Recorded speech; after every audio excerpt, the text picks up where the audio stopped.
The 2026 Nissan Frontier looks like exactly what many truck buyers say they want: simple, tough, and more affordable than a lot of today's full-size pickups. But before you sign the paperwork, there are a few ownership realities that could make you regret choosing the Frontier over its competitors. Because while the Frontier does a lot of things right, it also comes with some compromises that many buyers don't discover until they've already spent their money. Let's talk about the 7 biggest problems with the 2026 Nissan Frontier: the good, the bad, and whether it's actually worth buying. Why the Frontier matters. The mid-size truck segment is one of the most competitive markets in America right now. You've got the Toyota Tacoma, Chevrolet Colorado, GMC Canyon, Ford Ranger, and Honda Ridgeline, all fighting for buyers who want truck capability without stepping up to a full-size pickup. The Nissan Frontier has always appealed to people looking for something straightforward. It doesn't try to be overly complicated. It doesn't overload buyers with technology. And compared with some rivals, it can represent a solid value. But that simplicity comes with trade-offs. Let's start with the first issue. Problem number 1. The fuel economy is still disappointing. One of the biggest complaints from Frontier owners continues to be fuel economy. The naturally aspirated V6 provides decent power and proven reliability, but compared with newer turbocharged competitors, it isn't particularly efficient. Many real-world owners report fuel economy figures that are noticeably lower than advertised, especially in city driving. If you're upgrading from an older truck, it may not seem like a big deal. But if you're cross-shopping newer mid-size pickups, fuel costs can add up significantly over several years of ownership. And with gas prices remaining unpredictable, this becomes a bigger issue than many buyers initially expect. Problem number 2. The interior feels older than the competition. The Frontier's cabin is functional, but functional and modern aren't necessarily the same thing. Compared with newer rivals like the Colorado, Canyon, Ranger, and Tacoma, the Frontier's interior design can feel dated. The materials are acceptable, but some surfaces still feel more budget-oriented than buyers expect at higher trim levels. The infotainment system works, but it doesn't always feel as fast or as polished as what competitors offer. This isn't necessarily a deal-breaker. However, if you're spending $40,000 or more on a truck, you may start wondering why some rivals feel noticeably more premium inside. Problem number 3. The rear seat space is tight. If you're buying the Frontier as a family vehicle, pay attention here. Rear seat comfort remains one of the truck's weaker points. Adults sitting in the back may find legroom somewhat limited, especially during longer trips.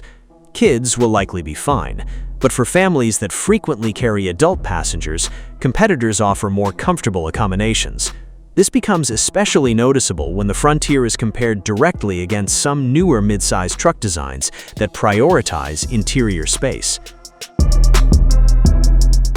Problem number 4. The ride quality can feel busy. Truck buyers expect some firmness, that's normal, but the Frontier suspension can feel rougher than some buyers anticipate during daily commuting. On uneven pavement, expansion joints, and rough city roads, the ride can occasionally feel unsettled. Off-road enthusiasts may appreciate the truck's rugged character. However, buyers planning to spend most of their time on pavement might prefer the smoother ride offered by certain competitors. Over months or years of ownership, ride comfort becomes more important than many people realize during a short test drive. Problem number 5. Towing is good, but not class-leading. The Frontier is perfectly capable for most owners. Boats, trailers, campers, and weekend toys generally aren't a problem, but when compared with some newer competitors, towing capability no longer stands out as a major advantage. For buyers who regularly tow heavier loads, newer rivals may offer better numbers, newer towing technologies, and more confidence-inspiring driver assistance features. If towing is only an occasional activity, this probably won't matter. But if towing is your primary reason for buying a truck, it's worth comparing carefully before making a decision. Problem number 6. Limited advanced technology. Some buyers actually love this about the Frontier, others won't.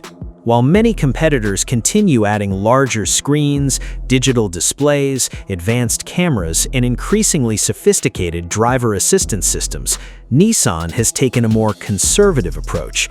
The advantage is less complexity. The downside is that the truck can feel behind the curve technologically. Buyers coming from newer SUVs or modern crossovers may immediately notice the difference. The Frontier's simplicity may help long-term ownership, but it can also make the truck feel older than it actually is. Problem number 7. Strong competition makes the decision harder. This final issue isn't really the truck's fault. The problem is the market. The mid-size truck segment has become incredibly competitive. The Toyota Tacoma offers strong resale value. The Ford Ranger delivers impressive performance. The Chevrolet Colorado and GMC Canyon provide modern interiors and technology. The Honda Ridgeline remains one of the most comfortable daily drivers. As a result, the Frontier doesn't dominate any single category.